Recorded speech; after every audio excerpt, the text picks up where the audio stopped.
দিখৌৰ বলিয়াবানে বিধ্বস্ত কৰা বিহুবৰ নাজিৰা শিমলুগুৰি আৰু সিফালে আপোনাৰ যদি মই উল্লেখ কৰোঁ চৰাইদেউৰ সোণাৰী বা শিৱসাগৰৰ বেতবাৰী মই ঠাইৰ নাম লৈ শেষ কৰিব নোৱাৰিম। এটা প্ৰান্ত বাকী থকা নাই য'ত এই বিভীষিকা নমা নাই। এই মুহূৰ্তটো আপোনালোকে চাওক, মই বৰ্তমান উপস্থিত আছোঁ বিহুবৰৰ এখন পৰ্যাবস্তি। এটা অৱহেলিত অঞ্চল বুলি ক'লেও অত্যুক্তি কৰা নহ'ব, কাৰণ তেওঁলোকে বান সাহায্য পোৱা সময়ো বৰ বেছি হোৱা নাই।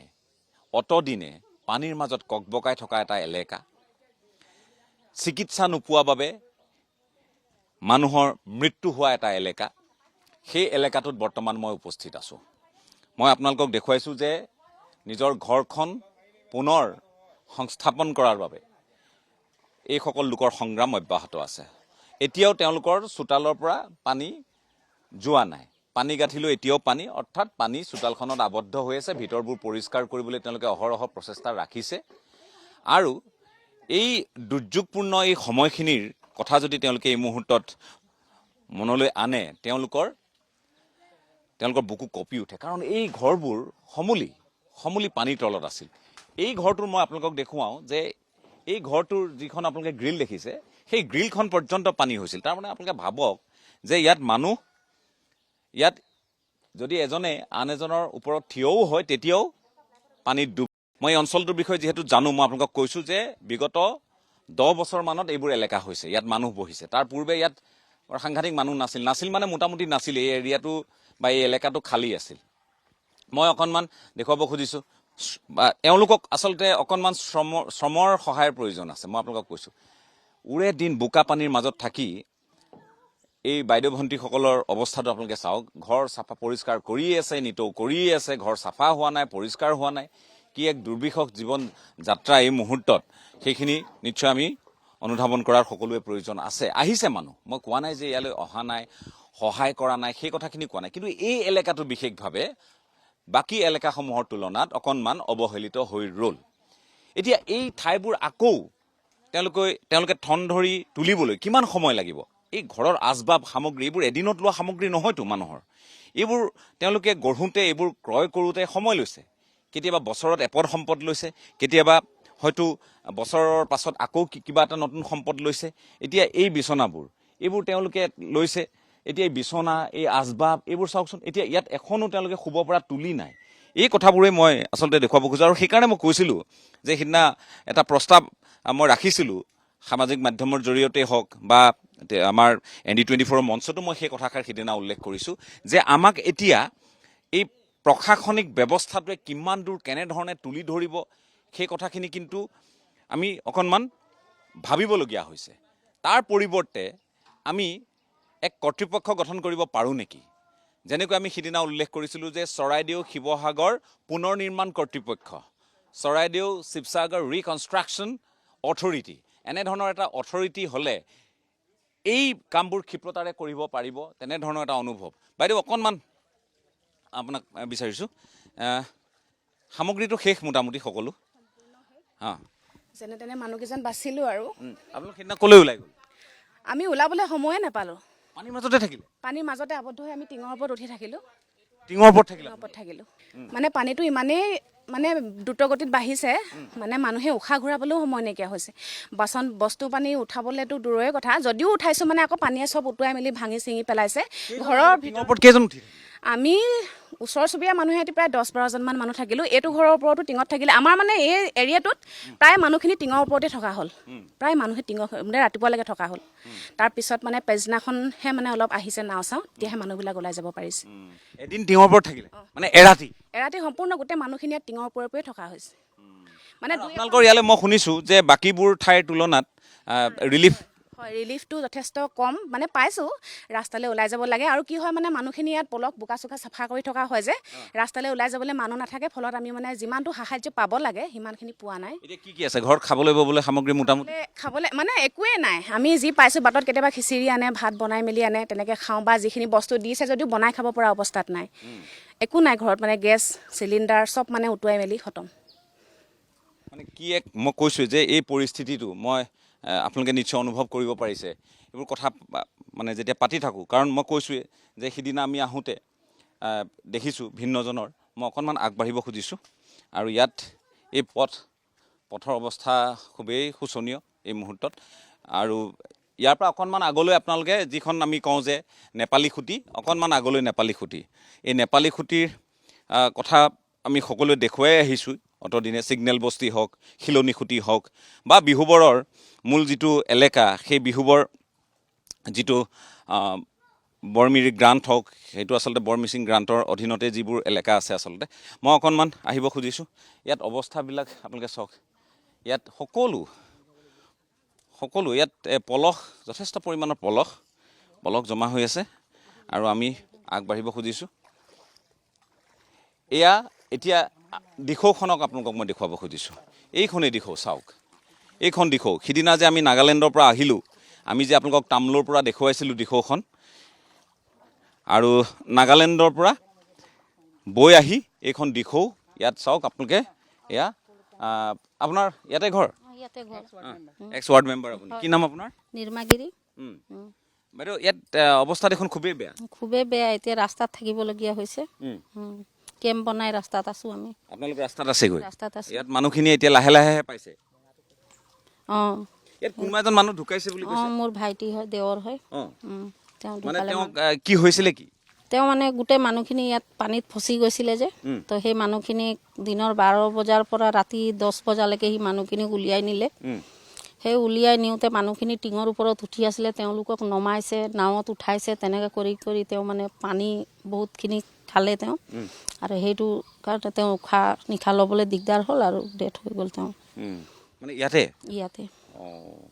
মানে লগে লগে নহয় অকণমান উশাহ লৈছে চিকিৎসা পোৱাহেঁতেনতো ভাল চিকিৎসালৈ নিছিলোঁ কিন্তু আধা ৰাস্তাৰ পৰা মানে পানী বেছি হোৱাৰ কাৰণে ৰাস্তা পদূলিত পানী হৈ গ'ল তো সেইটো কাৰণে আমি নিব নোৱাৰিলোঁ ৰাস্তাতে ডেথ হৈ গ'ল তেওঁ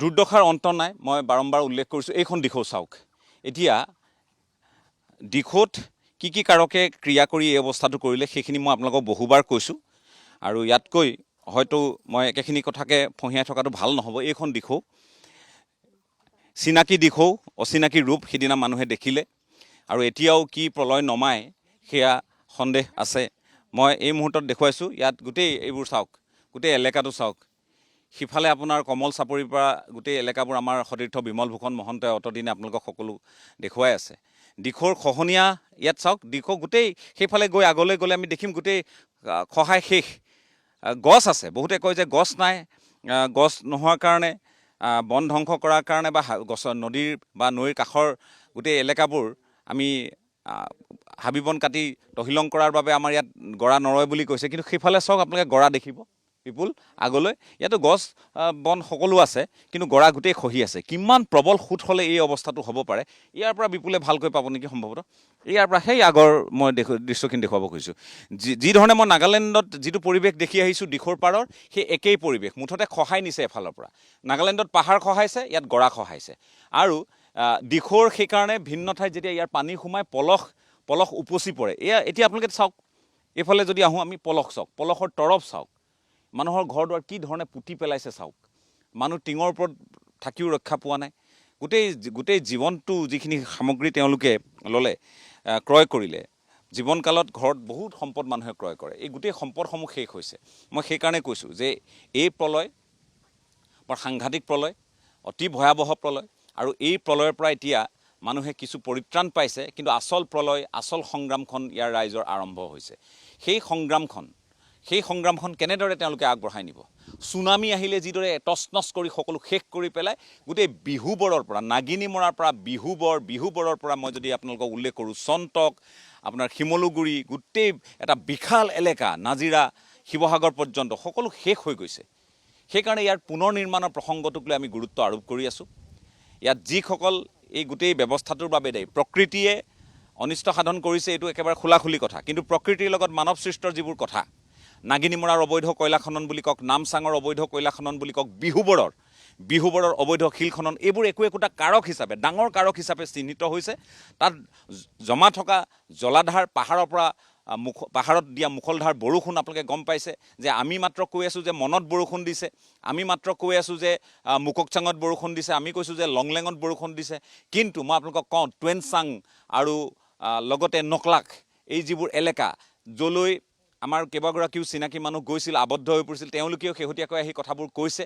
গতিকে সেই কথাবোৰে এটা কথা প্ৰতীয়মান কৰে যে 138 কিলোমিটাৰ দীঘল এই নৈখন, দিখৌ নৈ নাগালেণ্ডৰ ভিতৰত, আৰু অসমত 98, মুঠ 236 কিলোমিটাৰ দীঘল এই নৈখনে কালৰূপ ধাৰণ কৰাৰ মূল কাৰক বহুত আছে, আৰু সেই কাৰকসমূহৰ ওপৰত বিশ্লেষণ হ'ব লাগিব। আৰু লগতে পুনৰ সংস্থাপনৰ বাবে এই এলেকাবোৰ পুনৰ নিৰ্মাণৰ কাৰণে ইয়াৰ বিদ্যালয়সমূহ, ইয়াত পঞ্চায়ত গৃহসমূহ, সাধাৰণ মানুহৰ ঘৰ আপোনালোকে চাওক, এই ঘৰবোৰ তেওঁলোকে কত বছৰ তেওঁলোকে, মই যদি উল্লেখ কৰোঁ 4-5 বছৰ মূৰত একোটা ঘৰৰ বাঁহৰ ঘৰ তেওঁলোকে পুনৰ নিৰ্মাণ কৰে, বেৰবোৰ সলায়, কিন্তু এতিয়া চাওক তেওঁলোকৰ ঘৰবোৰ কেনেকৈ কৰিব, কিদৰে কৰিব, উপাৰ্জনৰ পথ তেওঁলোকে, ইয়াৰ গোটেই মানুহখিনিৰ, মই এটা ডাঙৰ কথা আপোনালোকক ক'ব খুজিছোঁ যে এই গোটেই মানুহখিনিৰ মূল ইনকাম যিটো তেওঁলোকৰ আয়, মূল যিটো উপাৰ্জন, এইটো শিলকেন্দ্ৰিক, এইটো বিহুবৰ্ডৰ শিলকেন্দ্ৰিক, আৰু শিলক কেন্দ্ৰ কৰিয়ে এটা বিশাল এলেকাত মানুহ ইয়াত সংস্থাপিত হৈছে, গৃহ নিৰ্মাণ কৰিছে।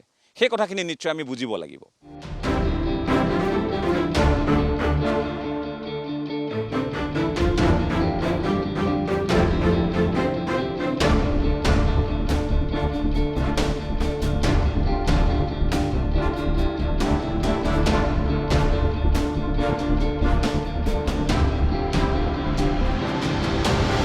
এই এলেকাটো দেখুৱাব খুজিছোঁ এইবাৰ, মই আপোনালোকক দেখুৱাব খুজিছোঁ একেটাই এলেকা, এই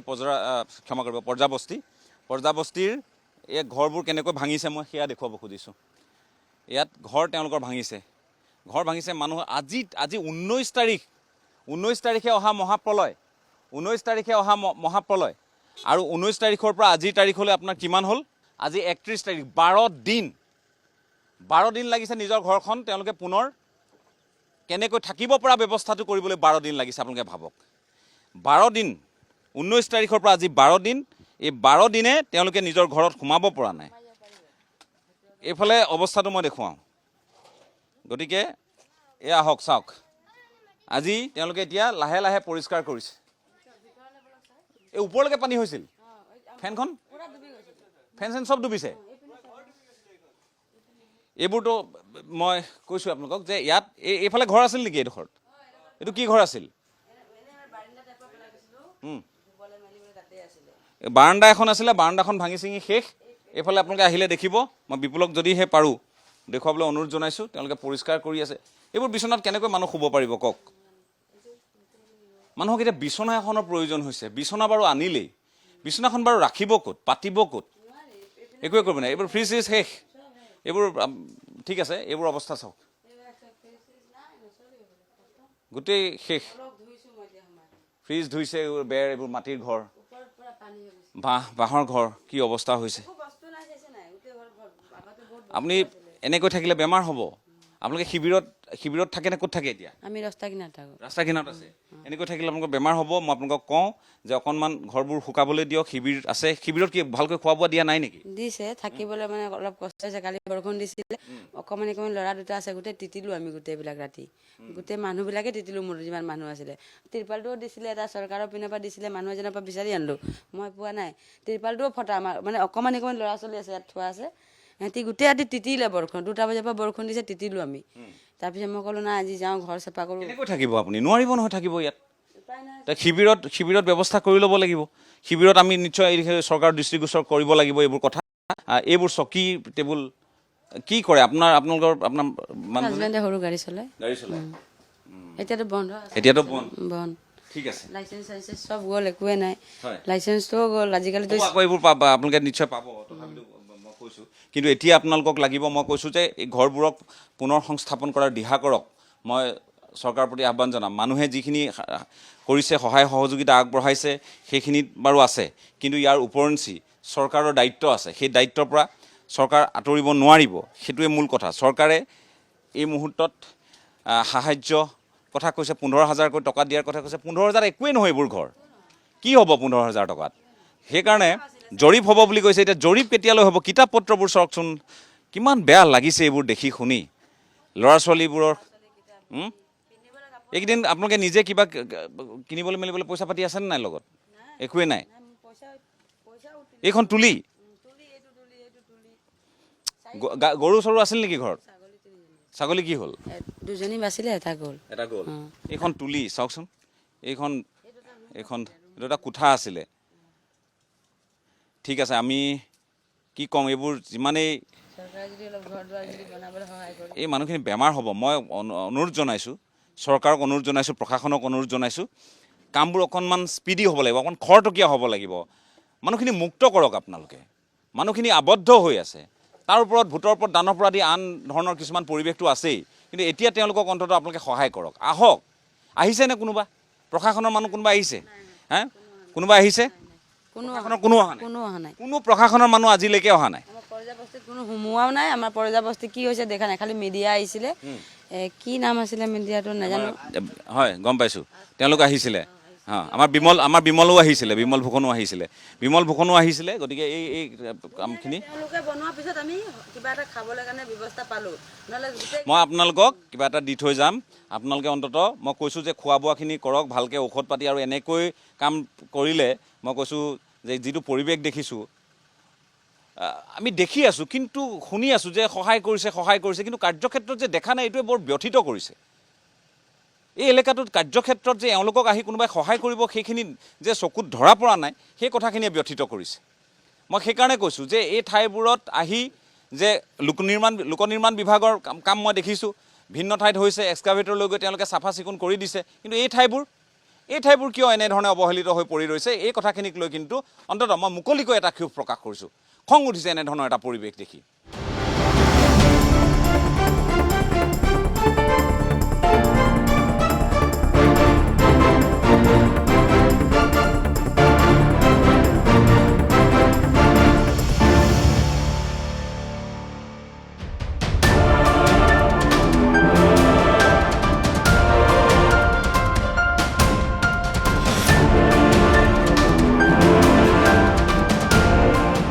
মই এতিয়াও পৰ্যাবস্তিতে আছোঁ আটাইতকৈ মানুহৰ চকুত কমকৈ পৰা এটা এলেকা এই মুহূৰ্তলৈ মই আপোনালোকক যদি কওঁ মোৰ সতীৰ্থ বিমল আহিছিল কিন্তু আজি মই আমাৰ এই অনুষ্ঠানৰ জৰিয়তে মই চৰকাৰৰ দৃষ্টি আকৰ্ষণ কৰিব খুজিছোঁ আৰু শিৱসাগৰ অকমন্য প্ৰশাসনৰ মই এই মুহূৰ্তত দৃষ্টি আকৰ্ষণ কৰিব খুজিছোঁ এই ঘৰ এটা আছিল ইয়াত এই ঘৰটো শুই গ'ল এই ঘৰটো তাৰমানে একেবাৰে বানে সামৰি পেলালে গোটেই ঘৰটো নাই এই ঘৰটোৰ চৌহদত এইখন আপোনালোকে দেখিছে এখন ডাম্পাৰখন কাৰ ডাম্পাৰখন বেলেগৰ আপোনাৰ ইয়াত ৰাখে বাৰীত আমাৰ বাৰীত থয় আপুনি অসুস্থ নেকি মোৰ অসুস্থ মই প্ৰেগনেঞ্চি অঁ আৰু ঘৰখন পৰি গ'লে যে থাকিবলগীয়া একো ঠাই নাই কেইমাহ এই মুহূৰ্তত 6 মাহ আৰু আপুনি পাইছেনে কিবা চিকিৎসা এনেকেতো পোৱা নাই নিজে কৰিছিলোঁ আগত যিখিনি সেইখিনি ডকুমেণ্টছো হেৰাই গ'ল ঔষধ পাতি ভালকৈ খাই আছে এতিয়া খাই আছোঁ বৰ্তমান দিছিলে মাজত আহিছিলে এইখিনিতো পাই আছোঁ ঘৰখনৰ ব্যৱস্থা যদি এনেকৈ থাকি আমি থাকি ক'ত আছে ক'ত এতিয়া ৰাস্তা কিনাৰত মেইন ৰোডত আছোঁ আগৰ ল'ৰা ছোৱালী আছে আগৰ ল'ৰা ছোৱালী দুটা আছে মতা মানুহজন দুজন তেওঁ কি কৰে তেওঁ এতিয়া হাজিৰাই কৰিছিলে এতিয়াতো হাজিৰা কৰিবলগীয়া তাৰ হেৰিও নাই কামেই নাই ইমান বোকাত মানুহে ক'ত কাম দিব এনেকৈ হৈ আছোঁ মানে ঘৰখনো অকণমান ঠিক কৰিব পৰা নাই মই আপোনাক কৈছোঁ প্ৰশাসন মানে এই কথাবোৰ ক'বলৈ মনটো ভাল লগা নাই এই মুহূৰ্তত এগৰাকী গৰ্ভৱতী মহিলা তেখেত 6 মাহৰ গৰ্ভৱতী আৰু সেই সময়ছোৱাত এওঁ কি প্ৰয়োজন নিতান্তই চিকিৎসাৰ প্ৰয়োজন ভাল যত্নৰ প্ৰয়োজন যত্নটো বাৰু নায়েই ন্যূনতম তেওঁলোকে সুবিধাখিনি পাব লাগে নে নালাগে গতিকে এইবোৰ কেনেকৈ বঞ্চিত হৈ গৈছে বঞ্চিত হৈ থাকিছে কিদৰে আপুনি অকণমান ভালকৈ থাকিব আপুনি এতিয়াও তাতে আছে আহক মই চাওক মই আপোনালোকৰ এই দুৰ্যোগৰ সময়খিনিত আহিছোঁ আপোনালোকৰ খবৰ ল'বলৈ আহিছোঁ আপোনালোকেনো কেনেকৈ আছে সেইখিনি চাবলৈ আহিছোঁ এই ঘৰটোত বাৰু থাকিব পৰা হৈ আছে জানো আপুনি তাত দিনত নাথাকোঁ মই তাতে থাকোঁ পোৱালীকেইটাক লৈ আহি পোৱালীকেইটা বিস্কুট খাম ক'লে তাতে ওচৰত বিস্কুট খুৱাই আছিলোঁ এই খোৱা বোৱাবিলাক তাত পাইছে তাতে পাইছোঁ সেইখিনি খাইছোঁ আৰু মানুহে দিছেহি তাতে কাৰোবাক কৈছেনে MLA বা কোনোবা আহোঁতে কৈছেনে যে মোৰ এনেকুৱা অৱস্থা এনেকৈ অহাই নাই আমাৰ এইফালে নোসোমাই চিধা গুচি যায় বিহুবৰ ফালে এইফালে মানে কোনো এটা সোমাই যে কিবা সাহাৰ্য দিব লাগে নিদিয়ে তেওঁলোকে যিখিনি ৰাস্তাত মানে যিখিনি বুটলি দৌৰি যেনেকৈ ঠেলা হেঁচাত ল'ব পাৰোঁ তো লওঁ নোৱাৰিলে নাই আৰু মই আপোনালোকক কওঁ যে নেপালী খুঁটি ইয়াৰ পৰা বেছি দূৰৈত নহয় কিন্তু কথাটো হ'ল যে নেপালী খুঁটিত এই মুহূৰ্তত যিটো বিপৰ্যয় সেইটো কোনো এটা এলেকাকে আপুনি তুলনা কৰিব নোৱাৰে যে ইয়াত কম হৈছে ইয়াত বেছি হৈছে সকলো সমানেই শেষ হৈছে। ইয়াত ধনী দুখীয়াৰো কোনো পাৰ্থক্য নোহোৱা হৈছে। মই আপোনালোকক ইমানেই ক'লোঁ। গতিকে ইয়াত সেই পকী ঘৰটোৰ কথাই ক'ম নে এই প্ৰজাটোৰ কথাই ক'ম, মই তুলনা কৰি আপুনি ইয়াত একো কৰিব নোৱাৰে। কিন্তু এটা কথা ঠিক যে এই লোকসকলে তুলনামূলকভাৱে কমকৈ তেওঁলোকে সাহায্য ইত্যাদি কমকৈ পাইছে। আৰু লগতে এই ঠাইলৈ প্ৰশাসনৰ এতিয়ালৈ কোনো এগৰাকী বিষয়ববীয়া অহা নাই, নহয়নে? কোনো প্ৰশাসনিক বিষয়া অহা নাই। মই সেইকাৰণে যে বাৰম্বাৰ কৈ আছোঁ যে নাজিৰা সমজিলাই হওক, শিৱসাগৰ জিলা প্ৰশাসনেই হওক, কৰি আছে কি তেওঁলোকে?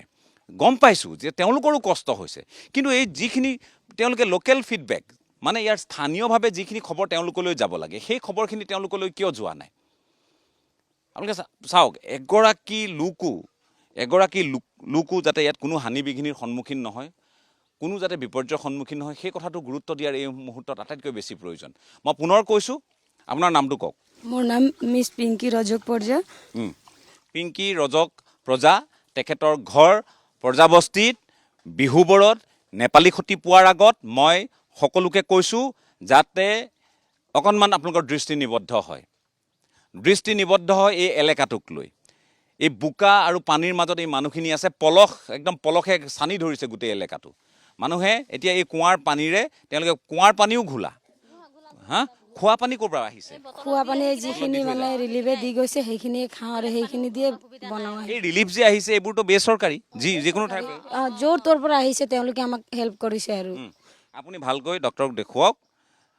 মই আপোনাক কৈছোঁ যে মই যৎপূৰ্ণাস্তি মই ব্যক্তিগতভাৱেও চেষ্টা কৰিম, আপোনাৰ কাৰণে এতিয়াই কৰিম। আপুনি ডক্টৰক ভালকৈ দেখুৱাব দেই, ভালকৈ থাকিব। চাওক, মই আপোনাক ডক্টৰক দেখুৱাব পৰাকৈ মই যিকণ পাৰোঁ মই আপোনাক কৰি থৈ যাম, কিন্তু দেখুৱাব দেই। আপোনাৰ গৰ্ভত এটি সন্তান আছে, দেখুৱাব আপুনি ভালকৈ। যে কি নহওক, মই এই ঠাইৰ পৰা বিদায় লৈ আন এটা ঠাইলৈ যাব খুজিছোঁ।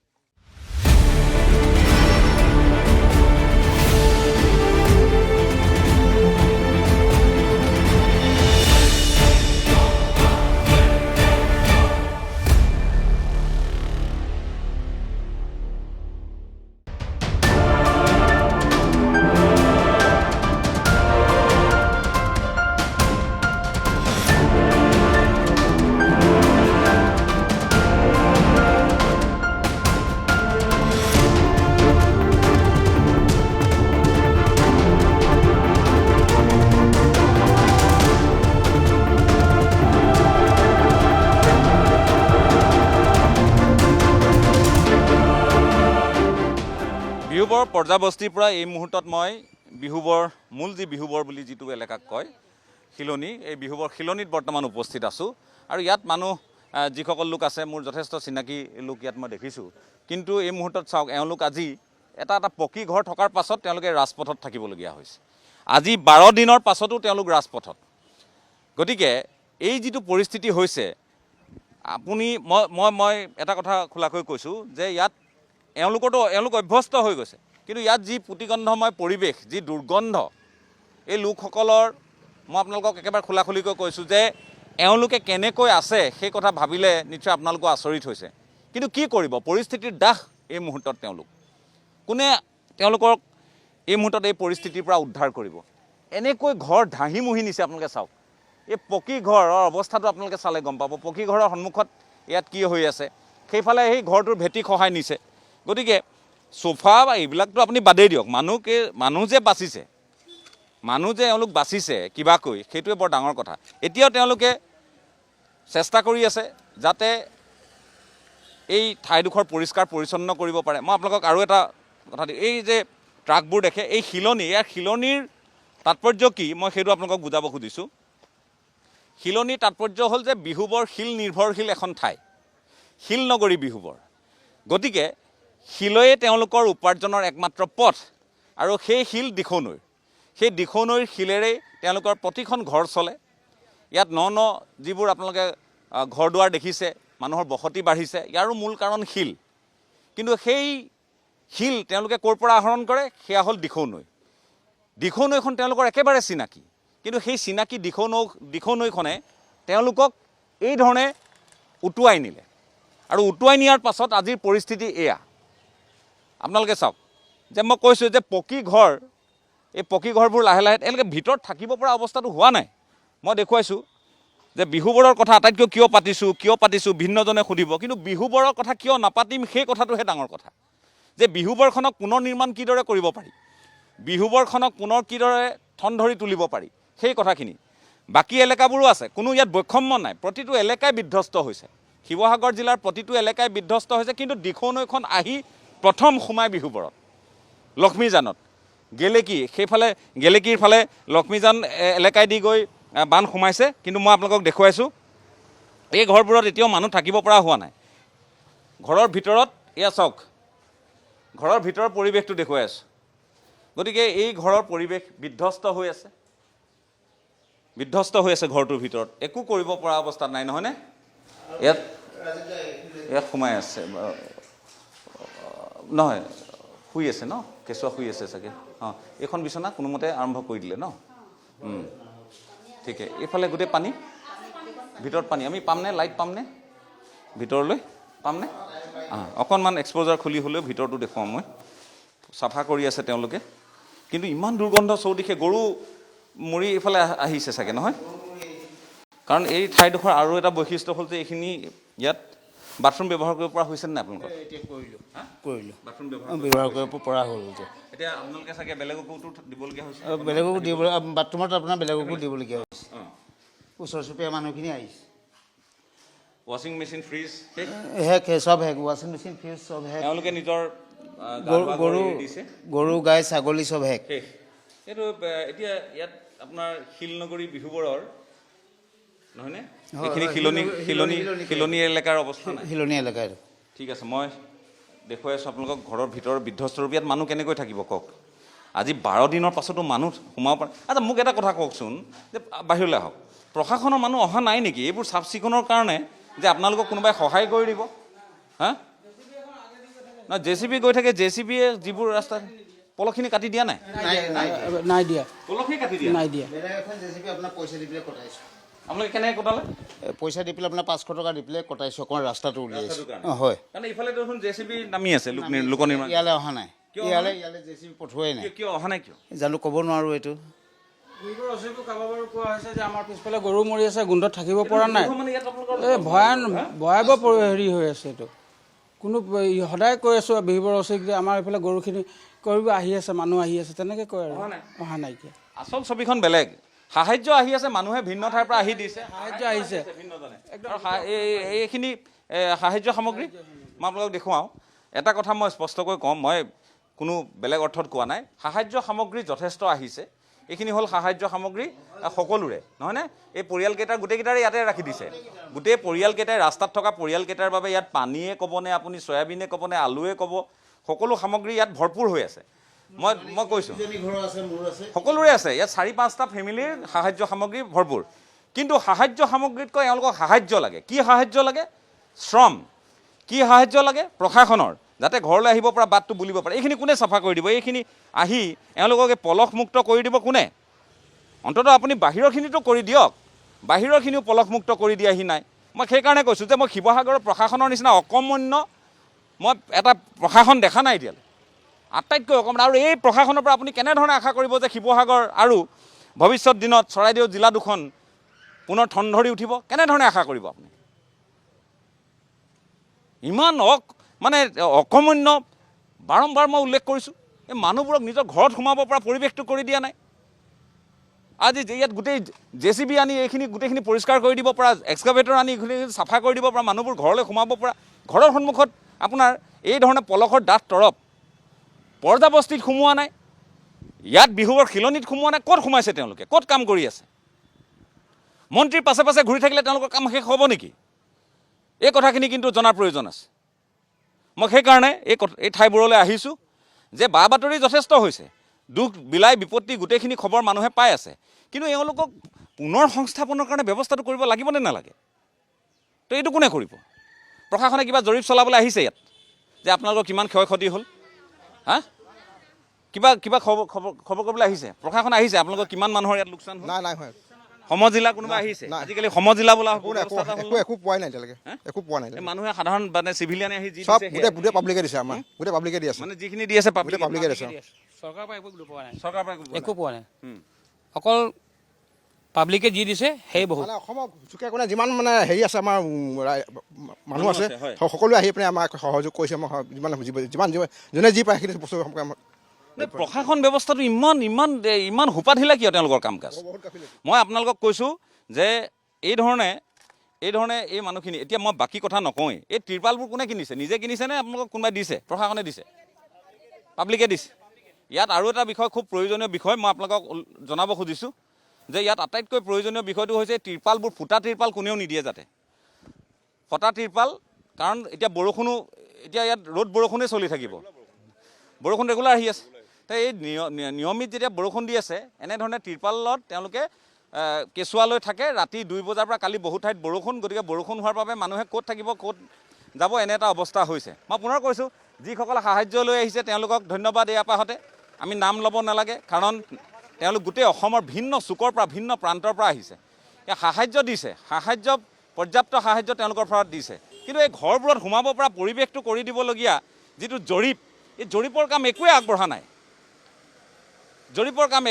নাই এই কথাখিনি স্পষ্ট একেবাৰে গতিকে বিহুবোৰৰ এই কথাবোৰ সামৰি আমি আন এটা প্ৰান্তলৈ নিশ্চয় যাব লাগিব পুনৰ কৈছোঁ নেপালী খুঁটি শিলনী খুঁটি বিহুবোৰৰ গোটেই নিকটৱৰ্তী গোটেই এলেকাবোৰ এই এলেকাবোৰত এই মুহূৰ্তত মানুহে সাহায্য লাভ কৰি আছে আৰু ইয়াত সাহায্যৰ বাহনৰ পৰা আপুনি ইফাল সিফাল কৰিব নোৱাৰা এটা পৰিৱেশো হৈছে সেইখিনি খুব সাধুবাদৰ পাত্ৰ প্ৰশংসনীয় কাম হৈছে কিন্তু এই ঠাইডোখৰক আপুনি জীপাল কৰি লাহে লাহে তুলিব লাগিব হয় ক্ষন্তেকতে নহ'ব কিন্তু লাহে লাহেতো কৰক আহক অন্তত আহি পৰিষ্কাৰ কৰক মানুহখিনি সোধক যে আপোনালোকৰ কিমান ক্ষয় হ'ল কি ক্ষতি হ'ল এই জৰীপবোৰ চলাওক এতিয়া মানুহখিনি ঘৰত সোমাব পাৰিব লাগিছিল 12টা দিনত কিবা কৰি হ'লেও তেওঁলোকক অকণমান শ্ৰমদান নিশ্চয় কৰিব লাগিছিল সেয়েহে মই আহ্বান জনাইছোঁ যে যিসমূহ বেচৰকাৰী সংস্থা প্ৰতিষ্ঠানে এই মুহূৰ্তত তেওঁলোকে বিচাৰিছে যে আমি শ্ৰমদান কৰোঁ আপোনালোক আহক এই মানুহখিনিক শ্ৰম দি অন্ততঃ সহায় কৰক বিহুবোৰত ইয়াত মানুহে চাওক এতিয়া নতুন যিসকল মানুহ আহিছে সেইসকলে এতিয়া নাকত খোপা দি ইয়াত যাবলগীয়া হৈছে কাৰণ এওঁলোকতো অভ্যস্ত হৈ থাকিলে এতিয়া এইফালে গৰু মৰি আছে সেইফালে মহ মৰি আছে গোটেইখিনি পোত খাই আছে তাৰ পৰা দুৰ্গন্ধ ওলাইছে সেই কথাখিনি নিশ্চয় এই মানুহখিনিয়ে এতিয়া আৰু ক'বলৈ নাযায় মই কৈছোঁ আপোনালোকক আহক আৰু এওঁলোকৰ স্বাস্থ্যৰ কাৰণে ডাঙৰ প্ৰত্যাহ্বান আছে সমস্যা আছে সেইটো মই উল্লেখ কৰি থলোঁ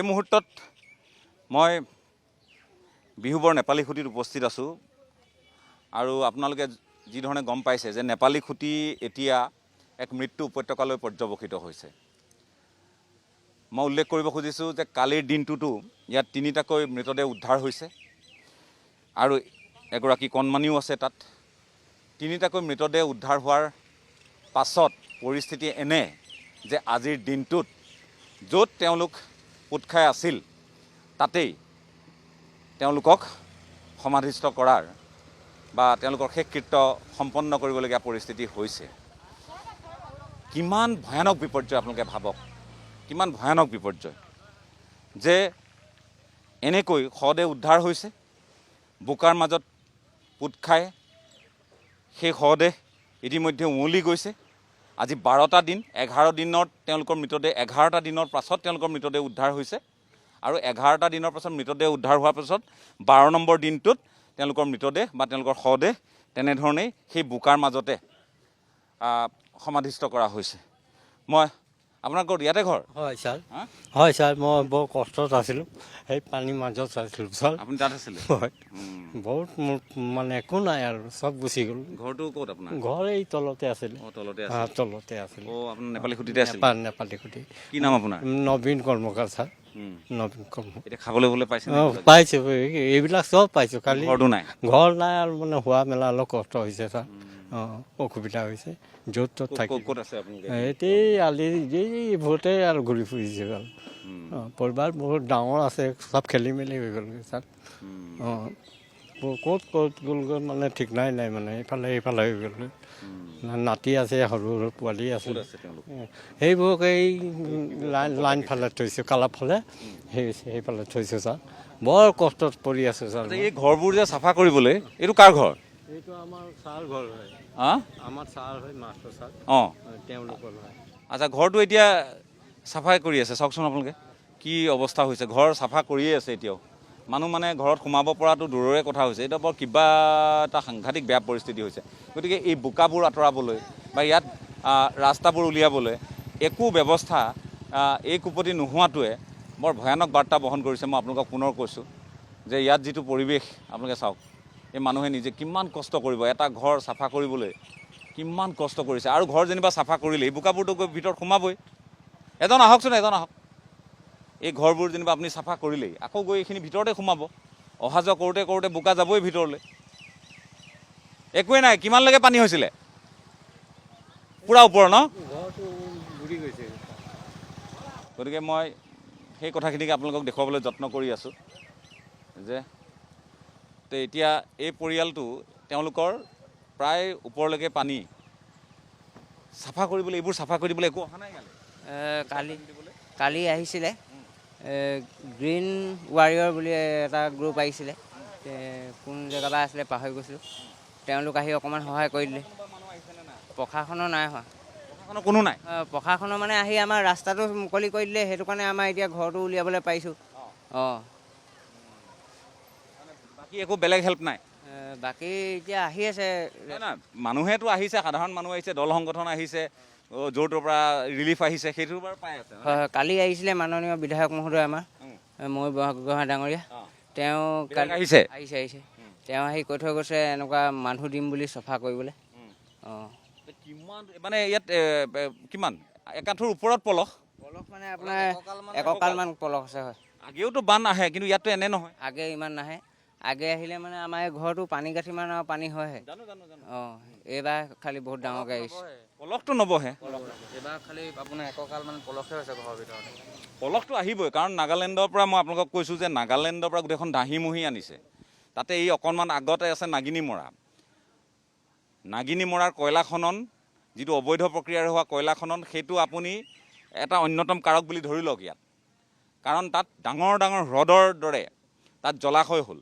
সেই জলাশয় সেইবোৰে মহতিয়াই আনিছে। গতিকে ডেব্ৰিজ ইনডিউচ ফ্লাড যিটো আমি কৈ আছোঁ যে ডেব্ৰিজ বা এইবোৰ আৱৰ্জনা অৱশিষ্টবোৰ টানি আনিছে, সেইটো এটা অন্যতম কাৰক, ডাঙৰ কাৰক। লগতে আৰু এটা আছে, সেইটো হ'ল যে দিখৌ নদীৰ বাঢ়নি পানী যিটো প্ৰকোপ এইবাৰ, এই প্ৰকোপ পূৰ্বে কোনেও দেখা নাছিল। নাগালেণ্ডতে মই নিজে গৈ আহিছোঁ, আপোনালোকে জানে যে একাঠু পৰ্যন্ত পানী নাগালেণ্ডৰ পাহাৰৰ ওপৰত। গতিকে নাগালেণ্ডৰ পাহাৰৰ ওপৰত সেইফালে নকলা, সেইফালে টুৱেনচাং, সেইফালে গোটেই টবু এলেকাত গোটেইখনত ইমান পানী। গতিকে সেই পানীৰ খুঁত, সেই পানীখিনি ক'লৈ গৈছে? সেইখিনি দিশলৈ আহিছে। এইফালে তামলোত পানী। গতিকে গোটেই পানী ধাহিমুহি আহিছে। আৰু লগত ভূতৰ ওপৰত দানৱ পৰা দি যিকেইটা বিষয়ক লৈ গোটেই মানুহখিনি শংকিত হৈ আছিলে, ইয়াৰ অবৈধ শিল খনন আৰু লগতে ইয়াত হ'ল অবৈধ কয়লা খনন, কয়লাৰ মুক্ত খনন, যিটো বিষয়ক লৈ কোনেও গুৰুত্বই নিদিলে। আৰু আজি এই কয়লাৰ অবৈধ খননে গোটেই, আজি নামচাঙত হয় কয়লাৰ অবৈধ খনন। এইটো কথা ঠিক যে তালৈ গৈ কোনেও ভিডিঅ' সংগ্ৰহ কৰি দেখুৱাব পৰা অৱস্থা এটা এতিয়া এই মুহূৰ্তত এইকাৰণেই নাই, কাৰণ সেইফালে আপুনি যাবই নোৱাৰে, পথ বন্ধ হৈ আছে। গতিকে নাগিনীমৰালৈ যিখিনি পালোঁ আমি দেখুৱালোঁ, সিদিনা আপোনালোকক সকলোখিনি দেখুৱাইছোৱেই। কিন্তু আপুনি সেই কয়লা খনি, য'ত কয়লা খান্দি আছিল, তালৈ যাব নোৱাৰে। কিন্তু তাৰ গোটেই গেলগেলীয়া, গোটেইবোৰ বোকাময় হৈ গোটেইখিনি দিখৌত পৰিছে। দিখৌৰ যিটো গড়া বুলি ক'লে কংগন বস্তি, দিখৌৰ গড়া মানে কংগন বস্তি পাহাৰত। গতিকে কংগন বস্তিখনেই খহি পৰিছে বুলি মোটামুটি ধৰি লওক। গতিকে তাৰ কাৰণে আজি এইবোৰ এই এককাল পৰ্যন্ত নহয়নে, সেইবোৰ কাৰণেতো ইয়াত পলসটো আহিছে। ঠিক আছে, পাহাৰৰ ভিতৰত পাহাৰৰ ভিতৰখন গোটেই ধুন্দ হৈ আছে, খান্দি খান্দি গোটেই ভিতৰ কয়লা খান্দি খান্দি শেষ কৰি পেলালে। সুৰংগ হৈ আছে, সেইটো কাৰণে খহিছে পাহাৰ, গোটেই সুৰংগ হৈ আছে। পাহাৰৰ ভাৰসাম্য নোহোৱা হৈছে। নাই গোটেই সেইটো কাৰণে গোটেই পাহাৰৰ আপুনি গোটেই বৰজান ওপৰৰ সেইফালে যিমান পাহাৰ আছে তলত গোটেই কয়লা খনি মানে এনেকুৱা সুৰংগ হৈ আছে চবফালে।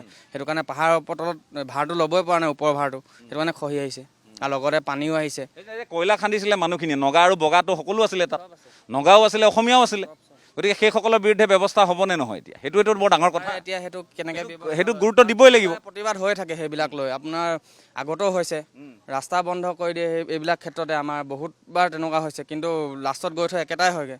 কিন্তু এইবাৰ ৰাইজ মাৰ বান্ধি থিয় দিয়া উচিত মই ভাবোঁ। আটাইতকৈ ডাঙৰ কথা, অবৈধ কয়লা খনন, অবৈধ শিল খননৰ বিৰুদ্ধে ৰাইজ ইয়াত বিহুবোৰত এটা সময়ত মাৰ বান্ধি থিয় দিবই লাগিব।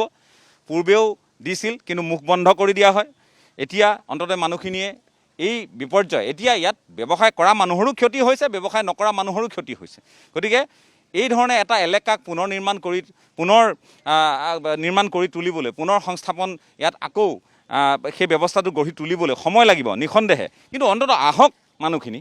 প্ৰশাসনৰ মানুহ অহা নাই, প্ৰশাসনৰ মানুহ নহাটোৱে ৰাইজক ব্যথিত কৰিছে। মই সেই কথাটোৱে কৈছোঁ। এতিয়াও ইয়াত পলস চাওক, পথটো মোকলাই দিলে, এই ঠাইত বাৰু পথটো মোকলাই দিছে, কিন্তু হ'লেওতো আপোনাৰ একাঠো বোকা। এই বাইদেউসকল চাওক, মই আপোনালোকক আৰু এটা ভাল লগানো কি আৰু, ইয়াত মানৱ সেৱাই প্ৰকৃত ধৰ্ম বুলি কয়। এওঁলোক সকলো বানপীড়িত, বাইদেউ অকণমান, সকলো বানপীড়িত মানুহ, কিন্তু তেওঁলোকে এই ইয়ালৈ যে মানুহবোৰ আহিছে, তেওঁলোকক এগিলাচ চৰ্বত খুৱাইছে, একাপ চাহ খুৱাইছে। সেইটো কম ডাঙৰ কথা নে? এই সময়ছোৱাত ইয়াত ইমান দুৰ্দিন চলিছে, কিন্তু তেওঁলোকে মানুহক, কোনোবা ইয়াত যদি কাম কৰি আছে, একাপ চাহ খুৱাইছে, অকণমান পানী দিছে। আৰু মই আপোনালোকক আৰু এটা কথা কওঁ, বিহুবোৰক প্ৰথম ৰিলিফ দিয়া ঠাইডোখৰেই কিন্তু নাগিনীমৰা। বিহুবোৰত প্ৰথম ৰিলিফ দিয়া নাগিনীমৰাৰ সেই নগা ভাইসকল, নগা ককাই ভাইসকল, তেওঁলোকে আহি বিহুবোৰত প্ৰথম তেওঁলোকে মানুহখিনিক অকণমান পানী এটুপি দিছিল। কিন্তু এতিয়া সেই পাহাৰৰ ওপৰৰ মানুহখিনি অকণমান পানীৰ কাৰণে কিন্তু তেওঁলোকে কক বকাই আছে। এই কথাখিনিও কিন্তু আমি পাহৰিব নালাগিব, আৰু তেওঁলোককো নিশ্চয় আমাৰ সহায়ৰ প্ৰয়োজন আছে।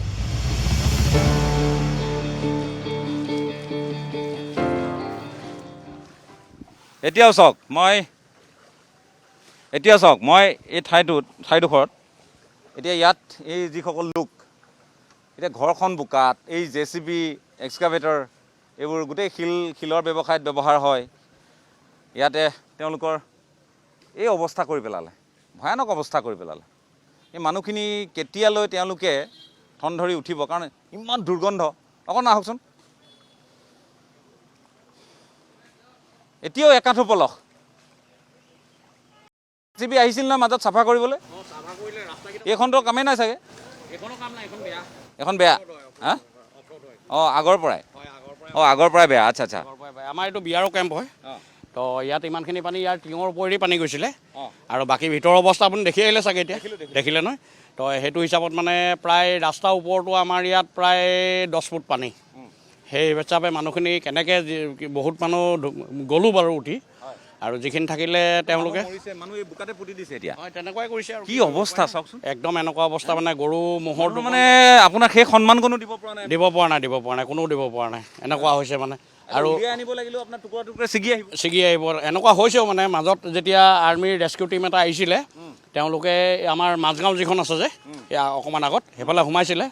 সোমোৱাৰ পিছত যেতিয়া তাৰ পৰা যিখিনি ডেড বডি কিছুমান আছিলে তাতো, সেইখিনি এনেকৈ ধৰি যেতিয়া টানি আনিছিলে, সেইটো টাইমতো মানে মাংসই ছিগি আহিছিলে, আৰু তেনেকুৱা অৱস্থা মানুহখিনি।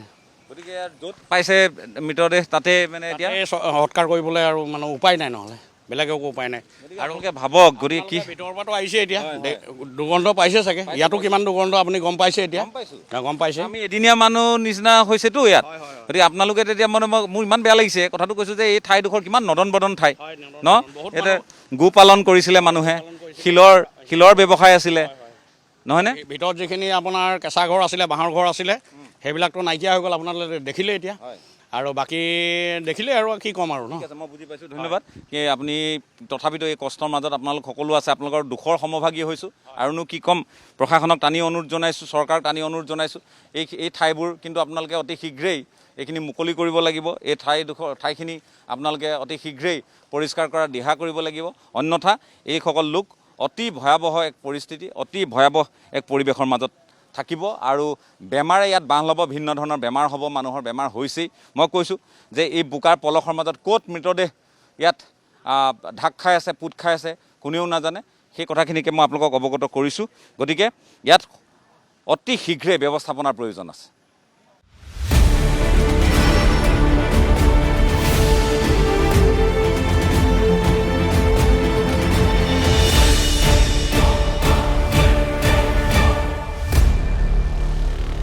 এই মুহূৰ্তত মই এখন দলঙৰ ওপৰত আছোঁ। এই দলংখন সচৰাচৰ আজিৰ তাৰিখত ব্যৱহাৰ নহয়, কিন্তু তাৰ কাষত আপোনালোকে দেখিছে, মোৰ সতীৰ্থ বিপুলে দেখুৱাইছে, এইখন হ'ল এখন ৰজাদিনীয়া শিলৰ সাঁকো। গতিকে এই ঠাইত মাজতে যিহেতু এই শিলৰ সাঁকোখন ক্ষতিগ্ৰস্ত হ'ল, আপোনালোকক মই জনাওঁ এইখন হ'ল দৰিকা। এইফালে দিখৌ আৰু এইফালে দৰিকা। দিখৌ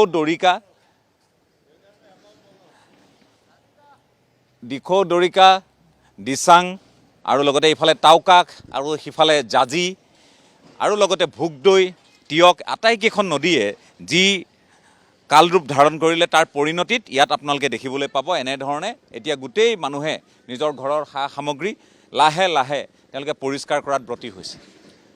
তেওঁলোকৰ হাতত এতিয়া বিকল্প একো নাই।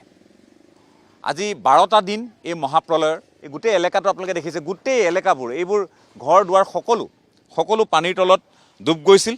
সেয়া চাওক আপোনালোকে, এতিয়াও দৰিকাত পানী ঘোলা হৈ আছে, এই পানী এতিয়াও ঘোলা। গতিকে এই লোকসকলে নিজৰ জীৱনক ধিয়াই এই সময়ত এনেদৰেই এতিয়া এই গাড়ীখনত কোনোবাই সা সামগ্ৰী ৰাখিছে, ইয়াতে তেওঁলোকে কাপোৰ কানি ধুইছে। মই অকণমান সুধিব খুজিছোঁ, ভাল হোৱা নাই পৰিস্থিতি? ভাল হোৱা নাই, একেবাৰে বেয়া হৈছে। ঘৰ চৰ চব ভাঙি লৈ গৈছে, থাকিবলৈ কাৰণে সুবিধা নাই। ইয়াতে আমি আছোঁ। ঘৰটো কোনডোখৰত আছিলে? ঘৰটো আগতে আছিলে, সেইখিনিতো সিফালেতো শেষেই পুৰা। আমি ইয়াতে শুওঁ, খাওঁ, ইয়াতে থাকোঁ। ৰাতি হ'লে বৰষুণো দিয়ে, তাতে এনেকৈ এবাৰ থাকা ক'ত? এই দলঙৰ ওপৰতে থকা হয়। সেইটো কেম্প বনাই লোৱা হৈছে। আগত মই অকণমান আগলৈ লাহে লাহে যদি আহিব পাৰে, লাহে লাহে আহিবলৈ অনুৰোধ জনাম। বিপুলে লাহে লাহে আহক, মই কথা পাতি আছোঁ। বিপুল লাহেকৈ নামি আহিব লাগিব ইফালে ঘূৰি, যদি সম্ভৱ হয়। মই এই মুহূৰ্তত দেখুৱাই আছোঁ কোনফালৰ পৰা আহিলে সহজ হ'ব। সিফালৰ পৰা মই আগুৱাই যাওঁ, ঠিক আছে, মই দেখুৱাই আছোঁ। বিপুলে মোক ধৰি আছে সিফালৰ পৰা। মই আপোনালোকক জনাওঁ যে এতিয়া এওঁলোকে এই দলংখনতেই তেওঁলোকে নিজৰ এই তোচক, তেওঁলোকে তুলি, তেওঁলোকে গাৰু, সকলো বাকীতো অনিষ্ট সাধন হোৱা সামগ্ৰীখিনি আছেই। মই দেখুৱাম আপোনালোকক। এতিয়া এই দলং এওঁলোকৰ সাৰথি, এই দলং এওঁলোকৰ বাসস্থান, এই দলঙেই এওঁলোকৰ সাৰথি, এই দলঙেই এওঁলোকৰ বাসস্থান। কাৰণ ঘৰবোৰত মানুহ থাকিব পৰা অৱস্থাটো নাই ইয়াত। যিহেতু মই পুনৰ কৈছোঁ যে ইয়াত খুব সাংঘাতিক বেয়া অৱস্থা হৈছে মানুহখিনিৰ, নহয়নে? আপোনালোকে এতিয়া ঘৰ দুৱাৰ এৰি মানে এইফালে দৰিকাৰ পানী সোমালে, দুইটাই আহিলে, মানে এখনেই যথেষ্ট ইয়াত প্ৰলয় আনিবলৈ। 2খন নৈৰ পানী, নহয়নে?